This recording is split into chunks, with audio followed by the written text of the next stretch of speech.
Hello students, good morning all of you. Welcome back to the consumer behavior class. And as you all know very well that we are in the fifth unit, understanding about the various models which explains about the consumer behavior, how a consumer thinks, how a consumer comes to a decision to purchase any product or service. As far as the consumer behavior models are concerned, they are broadly categorized into two ways. One type are known as the traditional models, which are known as the classical models, very old models, and off late few more set of models were developed, what we call that the contemporary models. And today we are going to discuss exclusively about contemporary models. So previously, what are the traditional models we have been discussed, like economic model, learning model, psychological model, the sociological model. And the models what we are going to cover today are the Howard Sheth model of buying behavior, the Nicosia model, the Engel Collard Blackwell model, Engel Blackwell and Minyard model, and other few important models. So we discuss first of all what is the Howard Sheth model of buying behavior. This one proposed by John Howard and Jagadish Sheth. It's a combination of two researchers, John and as well as the Indian very famous uh, you know person as far as the management is concerned, who is his name is Jagadish Sheth. Combinedly developed this Howard Sheth model. So there exist some variables other than inputs and outputs which affects the learning and perception of consumers. What do you mean by this? Whatever you see the product and the features of the product, the information about the products, you call that input. So whenever that input information enters into the mind of the customer, he is going to have few kind of perceptions, opinions about the purchase of the product.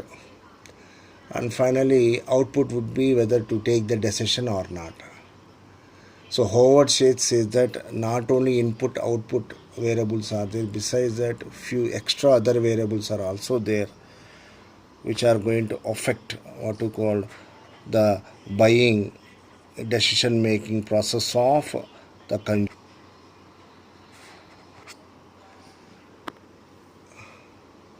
Like external variables would be there, and as well as hypothetical variables are there. These variables are imaginary and difficult to measure. Next, in the upcoming slide, we are going to discuss about this external and as well as hypothetical variables. In reality, the existence of the variables is very difficult. Hence, the measurement of these variables is also going to be difficult. It attempts to explain the rationality of the choice of the product by the consumer under the conditions of incomplete information and reduced processing capability. This external variable and hypothetical variable helps the customer or the consumer to take the decision rationally, whether good or bad. So overall way, how many variables or how many components are there? 4 components are there, which are like input variables and output variables. The latest one, which are imaginary, what are those? The hypothetical and as well as the external variables. So let us discuss what do you mean by these variety types of components or variables. Input variables consists of some stimuli which gives the information about the product. So what is a stimuli which actually attracts the customer, which makes to think positively owning that product, isn't it? Let us take a four-wheeler. So besides that ordinary general features of the car, if you have a advanced audio system. What will be there? The customer is going to attract. What do you call that? That is going to be a stimulus to purchase that product. So again, these stimuli are three types. One is the significant stimuli, symbolic stimuli, and social stimuli. Significant stimuli. What do you mean by that? The physical characteristics and attributes of a product. So like we discussed previously, for a car, a good audio system. Even nowadays, a good video system is also going to be a common feature. Besides that, if at all any other feature has been added to the cars, the sales of the cars are going to be increased, because that is going to work as a stimulus. So what are the significant stimulus? Significant means, very very importantly, the customers are going to focus on these features, like price. Always the customers are going to conscience about the price. If less price, more features means they prefer that product. Same way, if the price is going to be too high, of course good features are there, but many more customers may not be attracting towards that product. Quality is also a kind of stimulus for the customers to attract towards the product or service. Symbolic stimuli, verbal or visual characteristics of a product. What are the examples? Effect of advertising. So you will be hearing advertisements, audio. You will be watching advertisements in the newspapers, print media. You will be hearing and watching advertisements in the televisions, isn't it? In the internet. So much impact would be there. So what to call that? The symbolic kind of stimuli. The third one, the social stimuli. Society means the people amongst where we are living. They are also going to influence our decision making. Like environmental factors that act as the source of input. So these are the three very very important stimuli about the input variables. That means while observing the product and while grasping the information about the product. Next, hypothetical constructs. Hypothetical means which is in the mind. In reality, it will not be seen, it cannot be explained. So psychological variables influencing the consumer behavior during the decision making process. So what are hypothetical constructs? Which will be there in the minds of the customers, but still influences the decision making.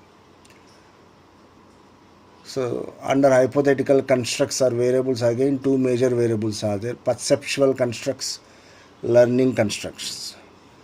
Perceptual constructs helps in obtaining and processing information for selecting a brand. So what is a perception? The general opinion, whatever a customer gets by looking at the product, is known as what to call the perceptual construct.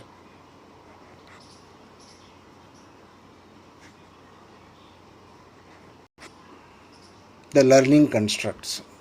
How a buyer forms attitudes, opinions, and knowledge influencing his buying decisions. Under learning constructs, the consumer or the customer is going to get some valuable information by referring advertisements from the what you call available information, through which he is going to develop a kind of opinion.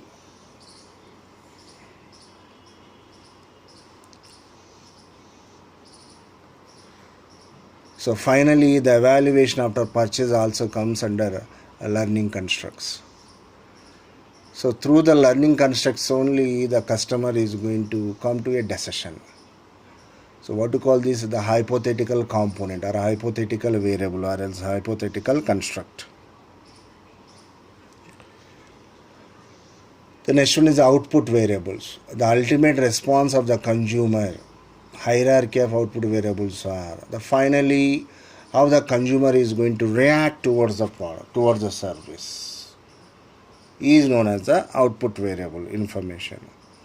So when the output variable are going to exhibit, they follow an order. What is that? Attention, comprehension, cognition, intention. What is attention? Information accepted after exposing buyer to stimulus.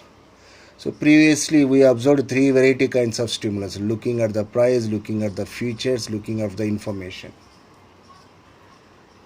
So these activities actually going to done by the salesperson. So by that, attention will be there. So when you enter into a mobile shop, they will be showcasing variety models based upon the price, based upon the features, and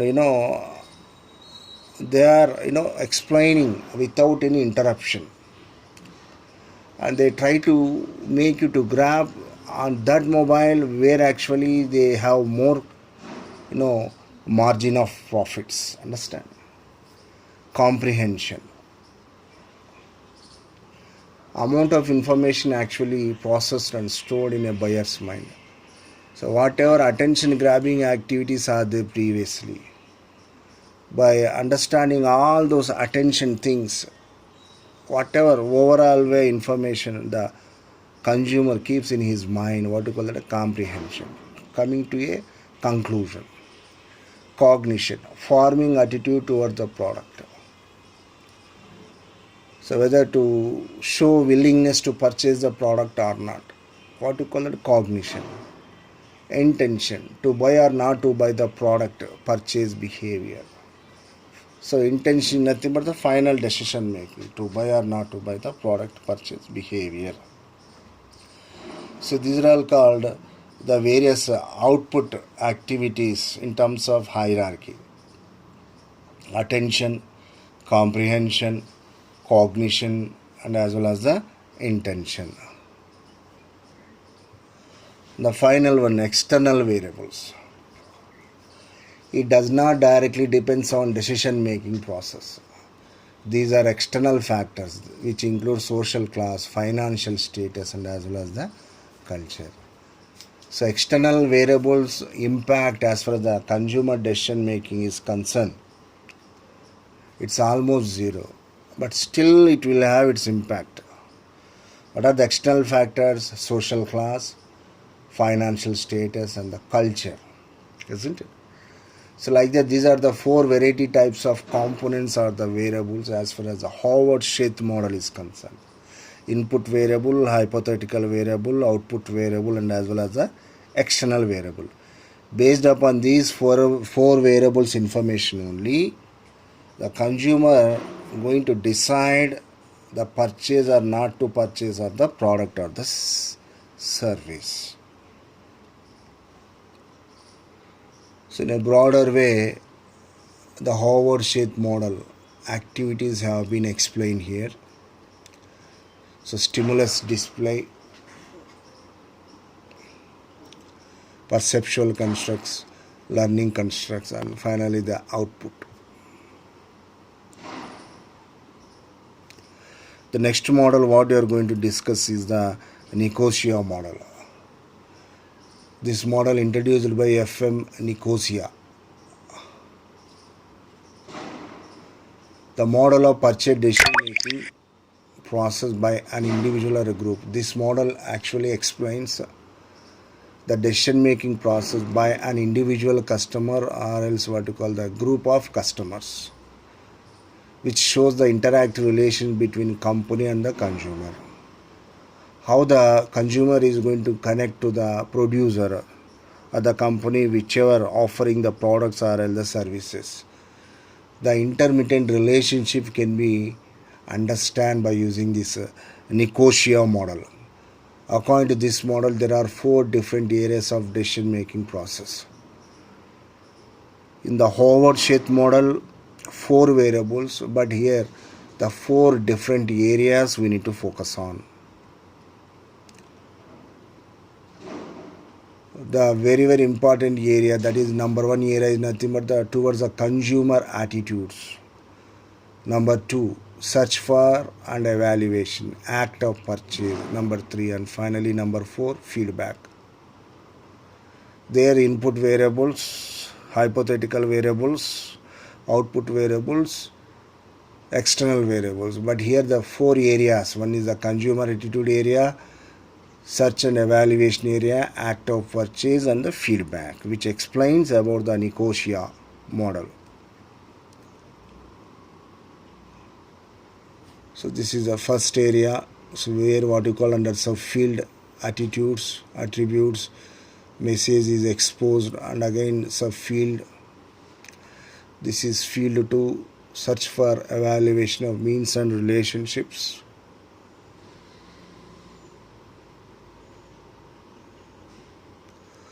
This is the field 3, the act and the purchase. And finally the feedback, what to call that, the field 4. So overall way the Nicosia model explained in terms of the diagrammatic format like this.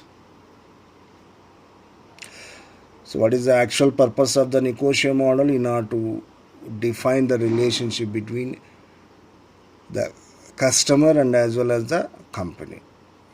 This explains individual or else a group of customers' behavior.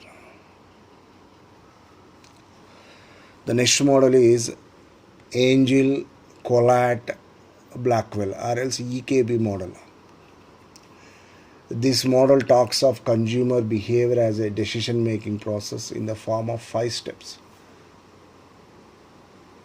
So in the Nicosia model, 4 fields.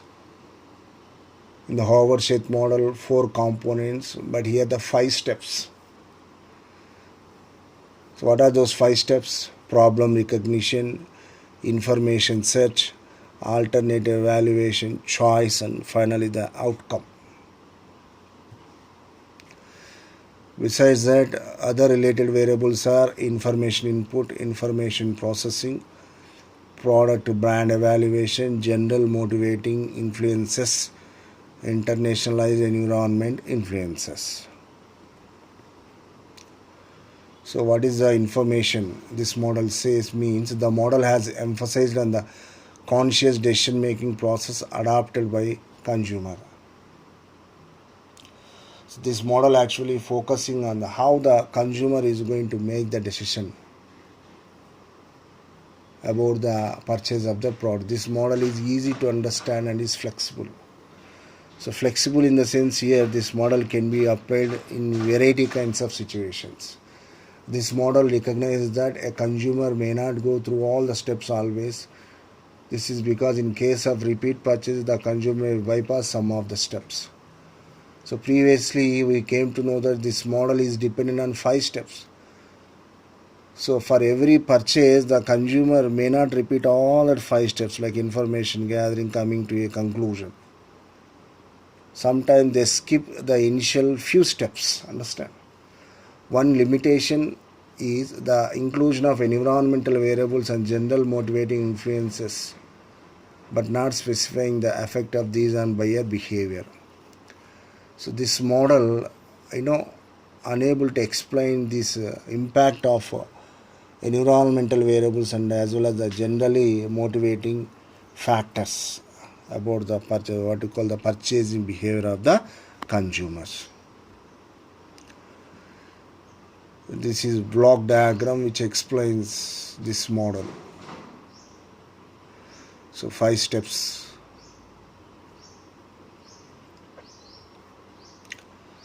Next one, Angel, Blackwell and Miniard model, EBM model.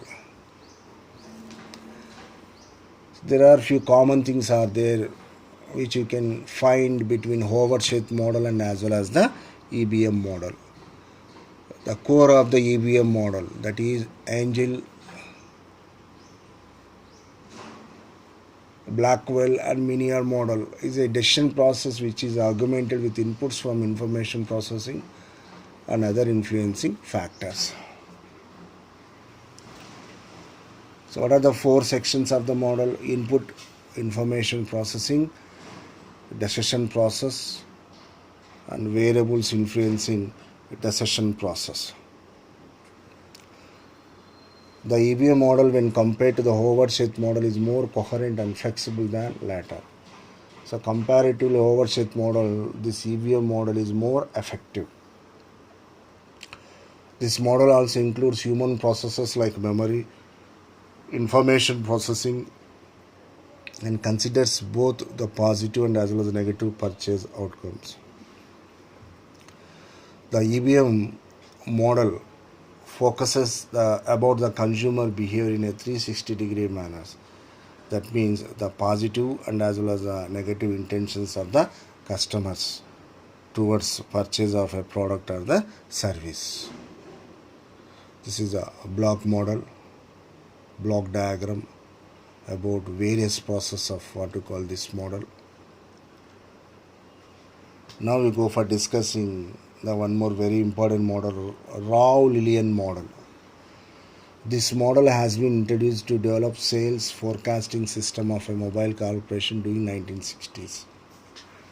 So this model has been developed in the year 1960. The main reasons are this model is used to represent the model customization for retail market. So retail means what here? Purchasing in the bulk and making into small segments, selling those segments or individual units of the products to the customer. So in order to understand about the retail market, the Rao-Lillian model has been developed. This model describes briefly about the behavioral assumptions which is responsible for the development of a reasonable model type. So which explains about the behavioral aspects of what to call the consumer.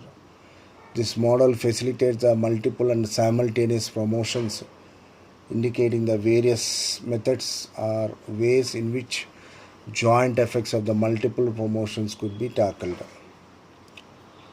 So promotion activities are going to be different, like through print media, through audio, video, visuals, isn't it? But overall way, by clubbing all these variety kinds of promotional activities, what kind of impact can be generated in the minds of the customer can be understand by using Rao-Lillian model. So previously we have covered all what to call the contemporary models, which helps us to understand the consumer behavior. Now we are going to take up the last topic under your consumer behavior subject itself, what you call the consumerism. So under consumerism, actually you are going to identify what are the rights of the consumer, which way we can have the best service when you purchase a product or the service. So for that, so many laws have been enforced. So we are going to understand about the consumerism. So consumerism is a social movement of citizens and government to enhance the rights and powers of buyers in relation to sellers. Previously, when you purchase a costly product, if at all any problem arises, at that time no one shown the responsibility to troubleshoot that product, what you call problem. But after enacting this act, okay, now everybody became conscious that if at all any problem arises, they immediately going to what to call suit a case against those companies which are going to what to call the dissatisfying the customers with their product or service. So consumerism is the activity of safeguarding the consumer rights. So in a single statement, how you can define the consumerism? Consumerism is the activity of safeguarding the consumer right. So what are the rights generally the consumer will have after purchasing the product or service? How to safeguard that? If any violation taking place, how to help the consumer? So all these things you are going to understand under consumerism. So according to Philip Kotler, how he is going to define the consumerism? A social movement seeking to augment the rights and powers of the buyers in relation to the sellers. So consumerism is a very, very important aspect. By understanding the consumer and effective way enforcing the consumer acts, the supply improvement is going to take place. So the consumerism is going to stop the unfair trade practices. Sometimes, some kind of services they are going to collect a huge money, but overall way the given promised kind of services the customers are not going to get.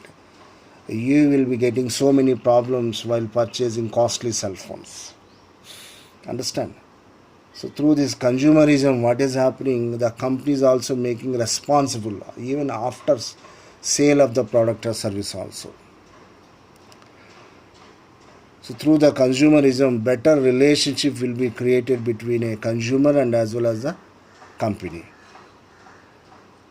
So between a consumer and a company, if at all delicacy created, the government is going to involve, what we call better support of the government. Educating consumer liaison with the government and the producers. So consumer is going to be educated what are his or her rights after owning the product or the services. And finally, through the consumerism is going to give the rating, is what you called giving what you called the impression or information about the service whatever he had from that service organization. This is the act in the year 1986 enacted. Very, very important information. What to call this act? Consumer Protection Act in the year 1986. This act was enacted to protect the interest of the consumers.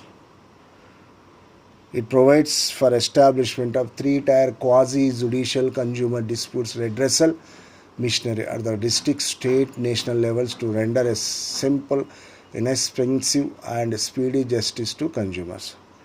Through this act, what is happening at three levels, the judicial help will be there for the consumers. That is at the district level, state level and as well as the national level. The act also provides for establishment of Consumer Protection Council at the center, state and district levels, which are advisory bodies to promote and protect the rights of the consumers. Again, this Consumer Protection Act paving the ways to establish consumer protection councils, again at three levels, district level, state level and as well as the central level, in order to protect the rights of the consumers. So these are the salient features of Consumer Protection Act. So coverage of items, coverage of sectors, compensatory nature of provisions, group of consumer rights, effective safeguards, three-tier grievances redressal machinery, time-bound redressal, and Consumer Protection Council. So through this act, they are going to aware of what are the things going to be covered under what you called guarantee or warranty, what kind of sectors can be covered, or if the service is not satisfactory, then the next what are the things going to be taken, compensatory actions, and what are the consumer rights and effective safeguards, district level, state level and as well as country level, national level grievance redressal machineries. So within the limited time, within the time bound, making justice to the problems faced by the consumers, and finally the Consumer Protection Council. So these are the salient features of what we call Consumer Protection Act 1986. So here ends your complete syllabus, that is consumer behavior. So in this session what we learned, we just recall back. Today we started with contemporary models, latest models to understand about the consumer behavior, like Howard Sheth model, Nicosia model, Engel Collard Blackwell model, Engel Blackwell and Miniard model, Rao Lillian model. So this is Howard Sheth model, Nicosia model,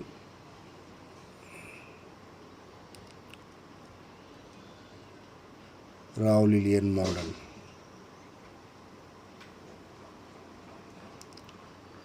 So, Angel Blackwell and Miniard model. And finally we discussed about the consumerism. So here ends our syllabus. Wishing you all of you good luck. Thank you so much.